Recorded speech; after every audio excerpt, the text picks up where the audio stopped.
लक्ष्मी विष्णूची चिमणी झाली जमीनदोस्त। सोलापुरातील प्रसिद्ध अशी लक्ष्मी विष्णू या ऐतिहासिक मिलची चिमणी अनेकांचे लक्ष वेधून घेत होती। मात्र तीच चिमणी धोकादायक असल्याचा अहवाल येताच ती आज गुरुवार रोजी पाडण्यात आली। माती पडायला लागली, माती पडाली हो का, माती पडाली। हॅलो, पडायला ती 1 तास सव्वा तास लागतंय म्हणलं ऑफिसकडे जायला।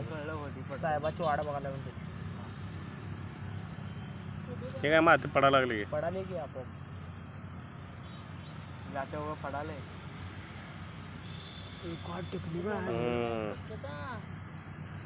नाही दिने तो म्हणलं नाही विटाच आहे ते पडलं पडलं पडलं जागेवर बसवलं रे बाबा।